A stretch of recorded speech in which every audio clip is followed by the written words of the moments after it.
It's been way too long, and I really need to finish this book. So here we go.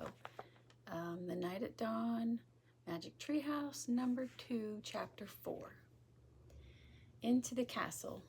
I'm gonna kill her, muttered Jack. He threw his stuff into his pack and moved toward the drawbridge. He hoped no one would see him. It was getting darker. It must be night. When he got to the bridge, he started across. The wooden planks creaked under his feet.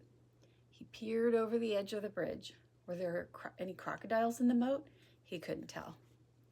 Halt! Someone shouted. A guard on top of the castle wall was looking down.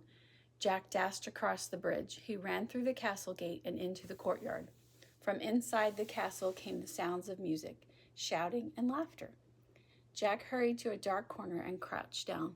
He shivered as he looked around for Annie. Torches lit the high wall around the courtyard. The courtyard was nearly empty. 2 boys led horses that clopped over the gray cobblestones. Nee! Jack turned. It was the knight's black horse. Psst. He peered into the darkness. There was Annie. She was hiding behind a well in the center of the courtyard. She waved at him. Jack waved back. He waited till the boys and horses disappeared inside the stable. Then he dashed to the well. I'm going to find the music, whispered Annie. Are you coming? Okay, Jack said with a sigh. They tiptoed together across the cobblestones. Then they slipped into the entrance of the castle. Noise and music came from a bright room in front of them. They stood on one side of the doorway and peeked in. The feast in the great hall, whispered Jack. He held his breath as he stared in awe. A giant fireplace blazed at one end of the noisy room. Antlers and rugs hung on the stone walls. Flowers covered the floor. Boys in short dresses carried huge trays of food. Dogs were fighting over bones under the table. People in bright clothes and funny hats strolled among the crowd. Some played funny-shaped guitars. Some tossed balls in the air. Some balanced swords on their hands. Men and women dressed in capes and furs sat at long, crowded wooden tables. I wonder which one is the knight, said Jack. I don't know, whispered Annie, but they're eating with their fingers. Suddenly, someone shouted behind them.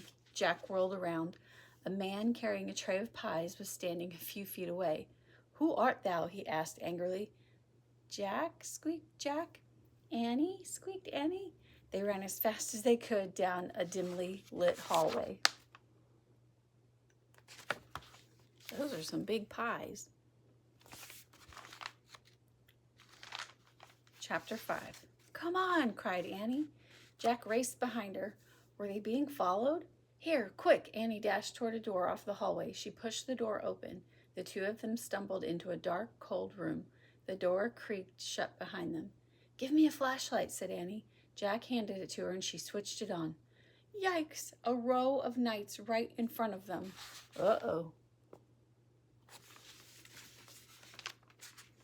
Annie flicked off the light. Silence. They aren't moving, Jack whispered. Annie turned the light back on. They're just suits, Jack said. Without heads. Let me have that flashlight a second, said Jack, so I can look in the book. Annie handed him the flashlight. He pulled out the castle book. He flipped through the pages until he found what he was looking for. Jack put the book away. It's called The Armory, he said, and it's where armor and weapons are stored. He shined the flashlight around the room. Oh, man, whispered Jack. The light fell on shiny breastplates, leg plates, arm plates, on shelves filled with helmets and weapons, on shields, spears, swords, crossbows, clubs, battle axes. There was a noise in the hall. Voices. Wait, said Jack. I gotta check on something first. Hurry, said Annie. It'll just take a second. Hold this. He handed Annie the flashlight. He tried to lift a helmet from a shelf. It was too heavy. He bent over and dragged the helmet over his head. The visor slammed shut. Oh, forget it. It was worse than having a 5-year-old on your head. More like having a 10-year-old on your head. Not only could Jack not lift his head, he couldn't see anything either. Jack, Annie's voice sounded far away. The voices are getting closer. Turn off the flashlight, Jack's voice echoed inside the metal chamber. He struggled to get the helmet off. Suddenly, he lost his balance and went crashing into other pieces of armor. The metal plates and weapons clattered to the floor. Jack lay on the floor in the dark. He tried to get up, but his head was too heavy. He heard deep voices. Someone grabbed him by the arm. The next thing he knew, his helmet was yanked off his head. He was staring into the blazing light of a fiery torch.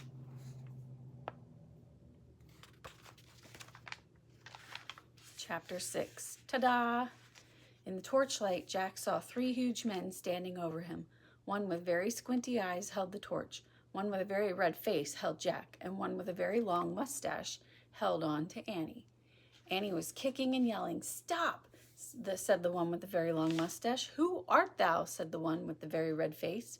"Spies? Foreigners? Egyptians? Romans? Persians?" said the squinty-eyed one. "No, you dummies," said Annie. "Oh, brother," Jack muttered. "Arrest them," said Redface. "The dungeon," said Squinty Eyes. The guards marched Jack and Annie out of the armory. Jack looked back frantically. Where was his backpack?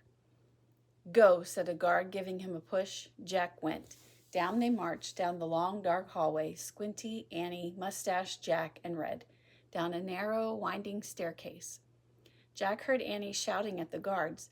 "Dummies, meanies, we didn't do anything." The guards laughed. They didn't take her seriously at all.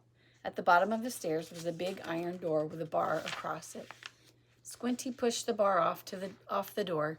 Then he shoved at the door. It creaked open. Jack and Annie were pushed into a cold, clammy room. The fiery torch lit the dungeon. There were chains hanging from the filthy walls. Water dripped from the ceiling, making puddles on the stone floor. It was the creepiest place Jack had ever seen. "I'll keep them here till the feast is done, then turn them over to the Duke," said Squinty. "He knows how to take care of thieves." "There will be a hanging tomorrow," said Mustache.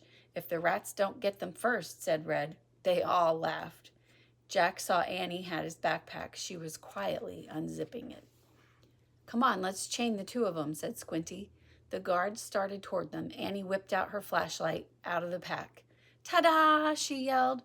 The guards froze. They stared at the shiny flashlight in her hand. Annie switched the light on. The guards gasped in fear. They jumped back against the wall. Annie switched the light on. Oh, I already read that. Squinty dropped the torch. It fell into a dirty puddle on the floor, sputtered, and went out. "My magic wand," Annie said, waving the flashlight. "Get down or I'll wipe you out." Jack's mouth dropped open. Annie fiercely pointed her light at one, then the other. Each howled and covered his face.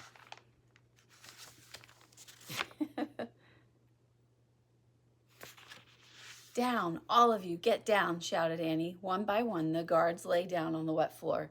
Jack couldn't believe it. "Come on," Annie said to him. "Let's go."